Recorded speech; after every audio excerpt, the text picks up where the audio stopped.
اسی طرح کے بیانات سننے کے لیے مولانا منور حسین صدیقی آفیشل کو سبسکرائب کریں۔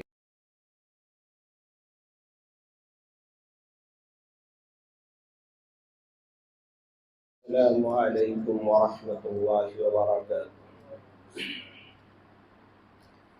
الحمد للہ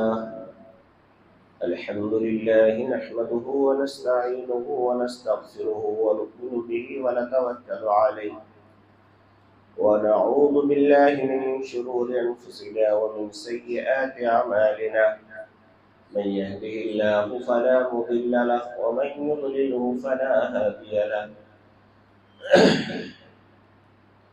ونشهد أن لا إله إلا الله وحده لا شريك له، ونشهد أن سيدنا ومولانا محمدا عبده ورسوله، فأعوذ بالله من الشيطان الرجيم، بسم الله الرحمن الرحيم۔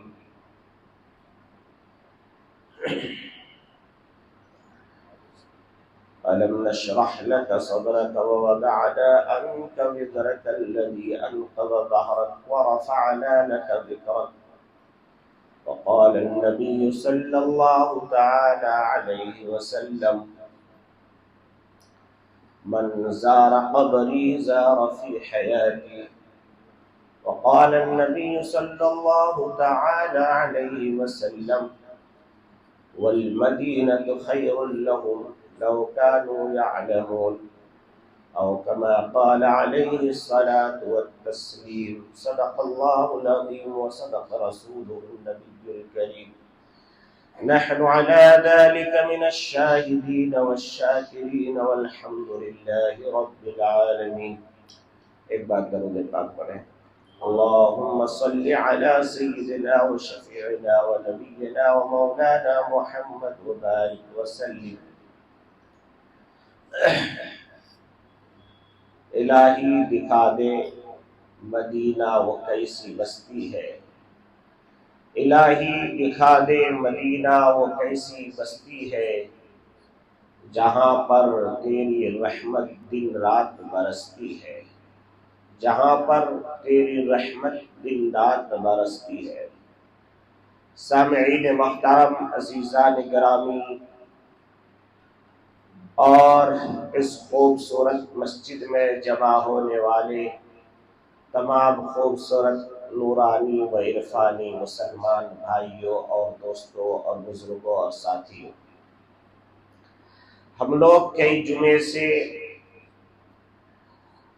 سفر حجاج یعنی حج و زیارت کے بارے میں کچھ سن رہے تھے۔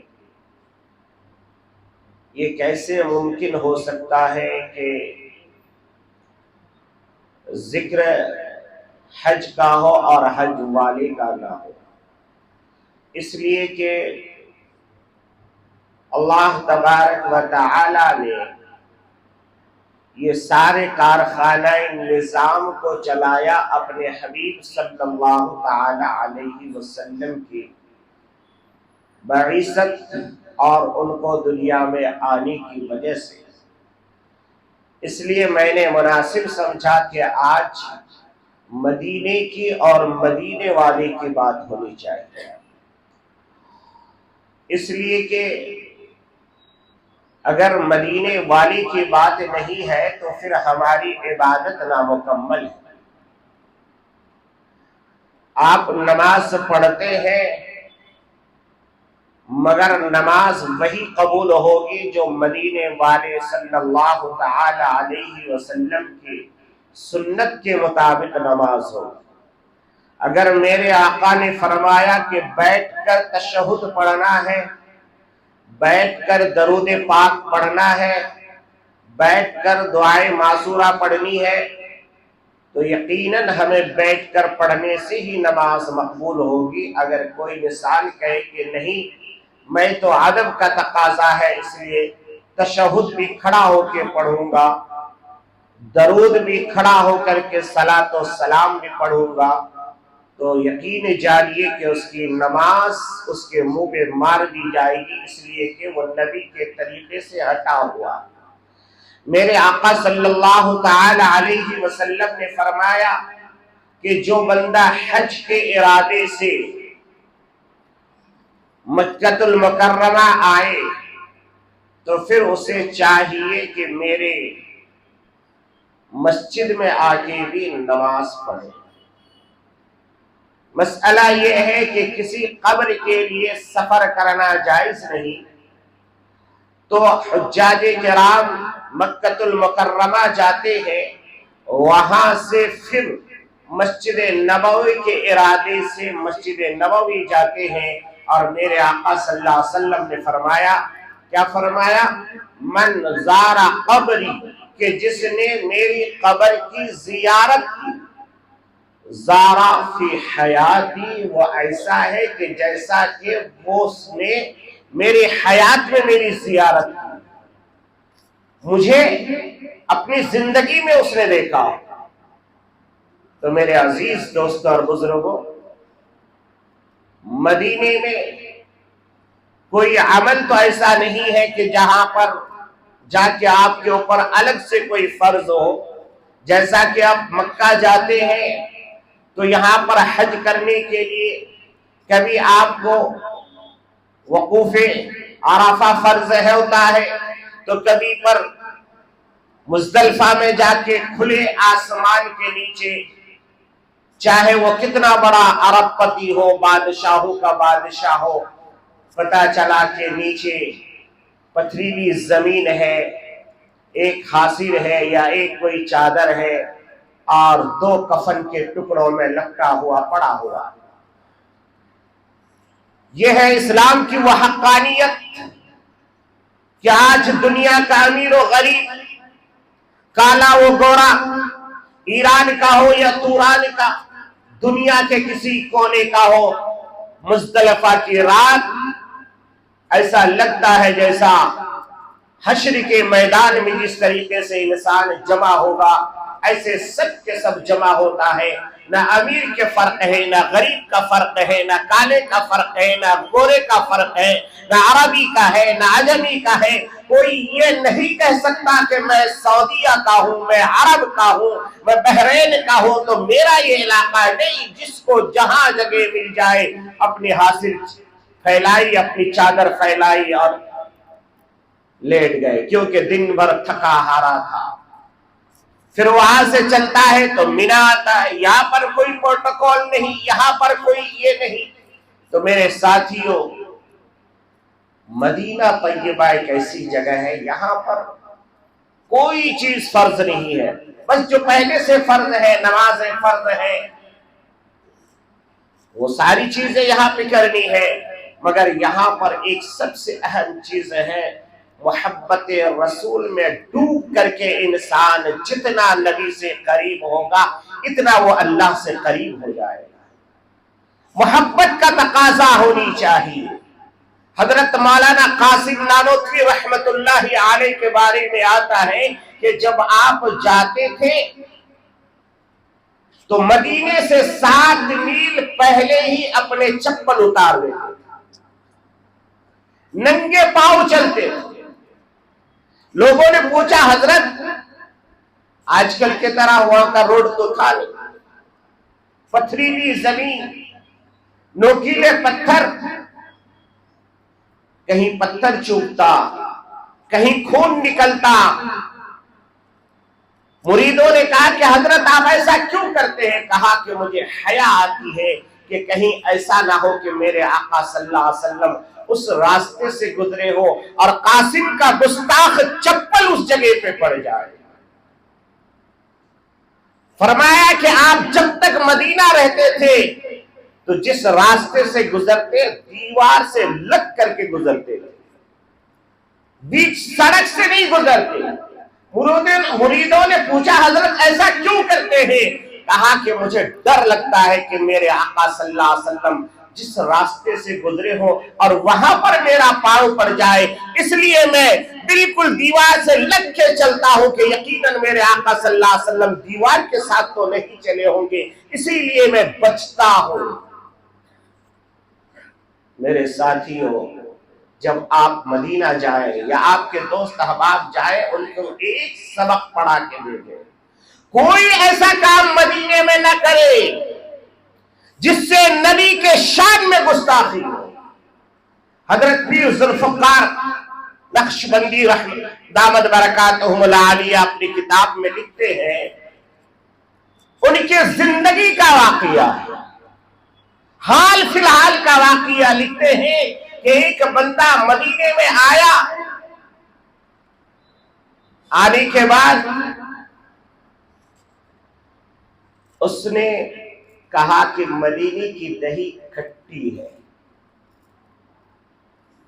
مدینے کی دہی میں وہ ٹیسٹ نہیں، کھٹی ہے دہی۔ رات میں سوئے، پیارے آقا محمد عربی صلی اللہ علیہ وسلم خواب میں تشریف لائے اور آ کے کہا کہ بھائی مدینہ خالی کر دو، نکل جاؤ مدینے سے۔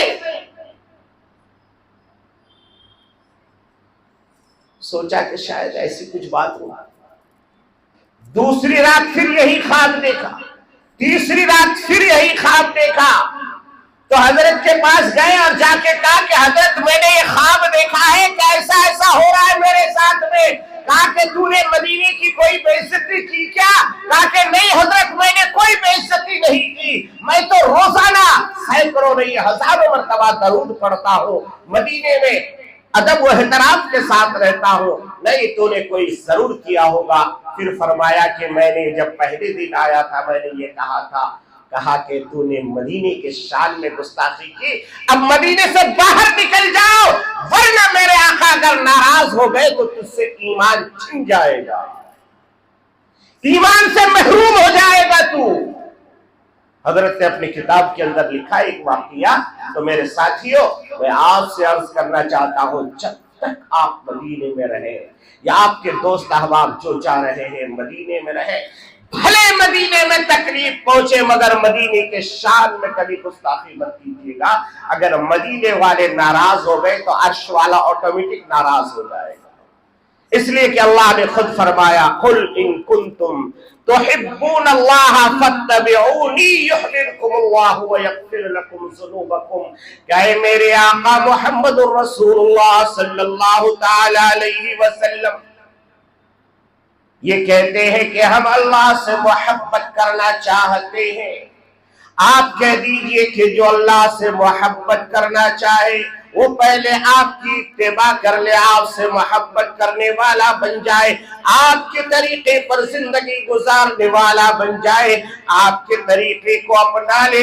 اگر آپ کے طریقے کو اپنائے گا تو مجھ سے محبت کرنے والا بنے گا، اور اگر آپ کے طریقے کو نہیں اپنایا تو پھر مجھ سے محبت کرنے والا بن ہی نہیں سکتا۔ حضرت امام مالک رحمت اللہ علیہ، آپ نے سنا ہوگا حضرت امام مالک رحمت اللہ علیہ بڑے عاشق رسول تھے، اتنے بڑے عاشق رسول، اتنے بڑے عاشق رسول کہ روضہ رسول کے سامنے سے کہیں ہٹتے ہی نہیں۔ زندگی میں صرف ایک مرتبہ امام مالک رحمت اللہ علیہ مدینہ طیبہ کو چھوڑا، صرف 5 دن کے لیے مدینے کو چھوڑا، اس کے علاوہ مدینے سے باہر نہیں۔ کوئی ایسا شخص دیکھا؟ کوئی کام کے لیے وہ مدینے سے باہر نہیں جاتے، ہر وقت مدینے میں رہتے اور روضہ رسول کو دیکھتے اور حدیثیں پڑھاتے رہتے۔ مدینے سے ایسی محبت تھی حضرت امام مالک رحمت اللہ علیہ۔ امام مالک رحمت اللہ علیہ صرف 5 دن کے لیے مدینے سے غیر حاضر اس لیے ہوئے کہ آپ نے زندگی میں ایک مرتبہ حج کرنا تھا، حج کرنے کے ارادے سے مدینے سے باہر نکلے، ورنہ مدینے کو چھوڑا نہیں، کہا مدینے سے باہر میں کہیں نہیں جاؤں گا۔ ایک مرتبہ میرے آقا صلی اللہ تعالی علیہ وسلم خواب میں تشریف لائے، امام مالک نے پوچھا یا رسول اللہ صلی اللہ علیہ وسلم مجھے بتا دیجئے کہ میری موت کب آئے گی، اس لیے کہ میں تھوڑا عمرہ کرنے چاہتا ہوں، اگر آپ بتا دیں گے کہ میں اتنے دن میں مروں گا تو اس سے پہلے میں عمرہ وغیرہ کر لوں گا۔ حضرت امام مالک نے کہا کہ یا رسول اللہ آپ بتائیے کہ میری موت کب آئے گی؟ اللہ کے نبی صلی اللہ علیہ وسلم نے زبان سے کچھ نہیں کہا بلکہ کہا ایسے انگلی کا اشارہ کیا. حضرت امام مالک کی آنکھ کھل گئی. کہا میں نے سوال، امام مالک نے کہا میں نے سوال میرے آقا سے کیا؟ آقا نے کہا نہیں کچھ، صرف اشارہ 5 انگلی کے طرف ہاتھ کا پنجہ دکھایا اور میری آنکھ کھل گئی. آپ پریشان. امام مالک رحمت اللہ علیہ نے شاگردوں کو جمع کیا اور جمع کرنے کے بعد کہا کہ بھائی میں نے ایسا خواب دیکھا، کوئی تعبیر بتائے گا؟ کہا کسی کو معلوم نہیں. کہا کہ علامہ ابن سیرین رحمت اللہ علیہ کا زمانہ جن کو کہا گیا کہ اس امت کا تعبیر رویا میں یعنی خواب کے تعبیر میں حضرت یوسف علیہ السلام ہے. اس امت کا حضرت یوسف علیہ السلام کو اللہ تبارک و تعالی نے خاص ملکہ عطا فرمایا تھا خوابوں کی تعبیر کے بارے میں. تو فرمایا کہ وہ یوسف علیہ السلام ہیں اس امت کا یعنی ابن سیرین. شاگردوں کو بھیجا کہ جاؤ مگر میرا نام مت بتانا. کیوں؟ مالک پریشان ہے. امام مالک پریشان ہے. اس کا مطلب کیا؟ 5 گھنٹے میں موت آئے گی، 5 دن میں موت آئے گی، 5 مہینے میں موت آئے گی، 5 سال میں موت آئے گی، پتہ نہیں چل رہا ہے. 5 کا اشارہ ہے. پریشان ہو گیا، کنفیوز ہو گیا.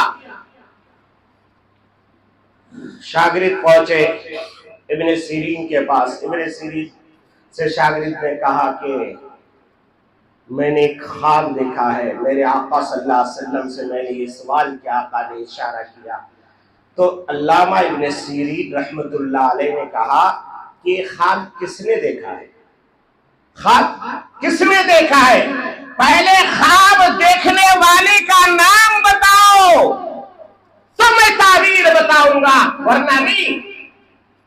تو دیکھے یعنی مرید کو کہہ دیا تھا حضرت نے کہ اپنا نام مت بتانا، میرا نام مت بتانا، کہنا تم ہی دیکھے ہو. تو اس نے کہا حضور میں نے کہا کہ تم یہ خواب نہیں دیکھ سکتے، یہ منہ اور مسور کی دال، ایسا ممکن نہیں ہے، یہ خواب تمہارا نہیں ہو سکتا. پہلے خواب دیکھنے والے کا نام بتاؤ تب میں تعبیر بتاؤں گا. وہ شاگرد بھاگا بھاگا مدینہ ہے. امام مالک سے کہا کہ ایسا ایسا واقعہ. وہ تو کہہ رہے کہ تم یہ خواب دیکھ ہی نہیں سکتے، وہ تعبیر ہی نہیں بتا رہے. کہا کہ جاؤ میرا نام بتا دینا کہ امام مالک نے دیکھا ہے. امام مالک رحمت اللہ علیہ کا یہ شاگرد پہنچا، کہا کہ یہ خواب امام مالک دیکھا ہے. تو علامہ ابن سیرین کہہ رہے ہیں کہ واقعی یہ خواب امام مالک ہی جیسا شخص دیکھ سکتے، تم جیسا آدمی نہیں دیکھ سکتے. جاؤ میں اس کی تعبیر بتاتا ہوں. کہا کہ کیا ہے؟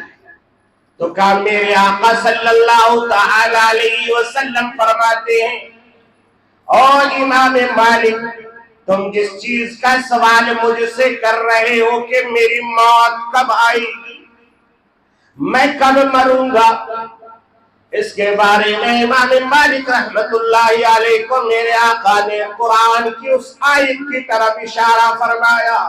اے امام مالک تم کو پتا نہیں، ان اللہ عنده علم الساعة وينزل الغيث ويعلم ما في الارحام. اے امام مالک رحمت اللہ علیہ تم کو معلوم نہیں کہ یہ 5 چیزوں کا علم صرف اللہ کو ہے، رسول اللہ کو بھی نہیں. یعنی اللہ جانتا ہے، محمد رسول اللہ نہیں جانتا. اور میں سے سب سے پہلا علم یہ ہے کہ قیامت کب آئے گی، یہ صرف اللہ جانتا ہے، محمد رسول اللہ بھی نہیں جانتا. پھر فرمایا بارش کب ہوگی، کتنی ہوگی، کس انداز سے ہوگی. آج کل کے لوگ بڑے بڑے دعوے کرتے ہیں کہ ہاں ہم جان لیں گے، ہم موسم کو ناپ لیں گے، مگر خود امریکہ کا بڑا دعویٰ، مگر کبھی کبھی امریکہ بھی اسی طوفان میں بہہ جاتا ہے، اس کو خود پتہ نہیں چلتا. سونامی آتی ہے، ہندوستان کا اکثر علاقہ ڈوب جاتا ہے، پتہ نہیں چلتا. دعوے تو کرتے ہیں مگر حقیقت ان دعووں کا نہیں ہے. اسی لیے فرمایا وَيُنَزِّلُ الْغَيْثَ وَيَعْلَمُ مَا فِي الْأَرْحَامِ. اور پھر فرمایا کہ ماں کے پیٹ میں یعنی کس عورت کے بطن سے بیٹا ہونے والا ہے، کس عورت کے پیٹ سے بیٹی ہونے والا، پیدا ہونے کے بعد تو جاننے وہ الگ بات ہے، ابھی ماں کے پیٹ میں بچہ آ گیا اب الٹرا ساؤنڈ کر رہا ہے، یہ مراد نہیں ہے، بلکہ شادی سے پہلے کوئی ٹیسٹ کر کے بتا سکتا ہے کس عورت کے پیٹ سے کتنے لڑکے پیدا ہوں گے، کس عورت کے پیٹ سے کتنی لڑکیاں پیدا ہوں گی؟ بھائی وجود میں آ گیا ہے، اب تو پیٹ میں صرف ایک پردہ ہے، اس کو اسکین کر کے بتا رہا ہوں، یہ مراد نہیں۔ قرآن بھی کہتا ہے وَيَعْلَمُ مَا فِي الْأَرْحَامِ، کون سے رحموں میں اللہ نے کتنی بیٹیاں رکھی اور کتنے بیٹے رکھے، یہ صرف اللہ کو معلوم۔ پھر آگے اللہ تبارک و تعالیٰ نے امام مالک رحمۃ اللہ حضرت میرے آقا محمد رسول اللہ صلی اللہ علیہ وسلم نے فرمایا کہ بِأَيِّ أَرْضٍ تَمُوتُ، اے امام مالک رحمۃ اللہ علیہ، موت کون سے زمین کے کس ٹکڑے پر آئے گی کسی کو نہیں معلوم، اس لیے کہ انسان ڈاکٹر آج ہارٹ بیٹ ناپ کر کے، ہمارے آکسیجن کا لیول ناپ کر کے، ہمارے پھیپھڑوں کے آکسیجن کو دیکھ کر کے بتاتا ہے کہ یہ 2 گھنٹے میں مرے گا، 3 گھنٹے میں مرے گا، 3 دن میں مرے گا، مگر اللہ تبارک و تعالی نے فرمایا بِأَيِّ أَرْضٍ تَمُوتُ، یعنی انسان کو کون سے زمین کے کس ٹکڑے میں کب موت آئے گی کسی کو معلوم نہیں۔ ایک انسان ہاسپٹل میں ایڈمٹ تھا، ڈاکٹر چاروں طرف سے اس کے علاج کر رہے ہیں، ناک میں گھسایا ہوا، منہ میں ڈالا ہوا، یہاں سوراخ کر کے سانس کی نالی میں وینٹیلیٹر لگا دیا ہے، سانس بھی لے رہا ہے، مگر کیونکہ موت اس ہاسپٹل میں لکھا ہوا نہیں، اب ڈاکٹروں کے دماغ میں اللہ ڈالتا ہے کہ اس کو مت رکھو، ڈسچارج کرو، دوسرے ہاسپٹل بھیجو، دوسرے اس سے بڑا ہاسپٹل جاتا ہے، جاتے اس کی موت ہو جاتی ہے۔ اگر انسان کو پتا چل جائے کہ اس زمین پر میری موت آئے گی، وہ قیامت تک اس علاقے میں نہیں جائے گا، بولے گا میں نہ وہاں جاؤں گا نہ میری موت آئے گی۔ حضرت سلیمان علیہ السلام کے زمانے کا واقعہ کہ اس زمانے میں ایک بندے نے اللہ تبارک و تعالیٰ نے حضرت اسرائیل سے کہا کہ اسرائیل جاؤ اس کی روح ہندوستان میں قبض کرو۔ وہ روح آئے، وہ اسرائیل آئے، ہندوستان کا چکر لگایا، دیکھا کچھ بھی نہیں، یہاں تو ہے کیوں بندہ، وہ فلسطین میں بیٹھا ہوا حضرت سلیمان علیہ السلام کے پاس بیٹھا ہوا ہے۔ اسرائیل اللہ کے پاس جا کے کہتے ہیں اللہ آپ نے ہندوستان میں روح قبض کرنے کو کہا، وہ تو بہت قریب ٹائم ہے اور وہ ہندوستان میں ہے نہیں، کیا کیا جائے؟ کہا کہ وہ سلیمان کے پاس بیٹھا ہے، جاؤ اس کو صرف ایک بار دیکھ لینا۔ اب حضرت اسرائیل نے اس کو جو دیکھا تو آدمی کو خوف پیدا ہوا، اور اس نے سلیمان علیہ السلام سے کہا کہ اللہ کے نبی مجھے بڑا ڈر لگ رہا ہے، یہ آدمی مجھے گھور کے دیکھ رہا تھا، مجھے ایسا لگ رہا ہے جیسے میری موت اب آنے والی ہے، میں اس موت سے بچنا چاہتا ہوں، میں کیا کروں؟ کہا کہ آپ کو اللہ نے اتنی طاقت دی، جنات کے آپ بادشاہ، ہواؤں کے بادشاہ، پرندوں کے بادشاہ، زمین و آسمان پر اللہ نے ایسی حکومت عطا فرمائی کہ قیامت اس وقت سمجھتا ہے میں بہت بڑا فرعون ہوں، میں جب چاہوں جیسے چاہوں جو کر سکتا ہوں، میں کاشی سے مسلمانوں کو نکال کر کے زمین سے بے دخل کر دوں گا، میں چاہوں تو مسلمانوں کے مسجدوں کو مندر میں تبدیل کر دوں گا، وہ کر سکتا ہے، مگر حضرت سلیمان علیہ السلام کو اللہ نے وہ حکومت عطا فرمائی کہ قیامت تک ایسی حکومت کسی کو نہیں ملنے والی ہے۔ اس بندے نے کہا کہ مجھے ڈر لگ رہا ہے، آپ مجھے ہندوستان پہنچا دیجئے۔ حضرت سلیمان نے ہواؤں کو حکم دیا، سیکنڈوں میں وہ ہوا وہاں سے لے کر کے اس کو ہندوستان پہنچایا۔ جیسے ہندوستان میں پہنچا، اسرائیل آئے، روح قبض کر کے لے گئے۔ اسی کو اللہ نے فرمایا بِأَيِّ أَرْضٍ تَمُوتُ، کس زمین کے ٹکڑے پر کس کو موت آئے گی کسی کو معلوم نہیں۔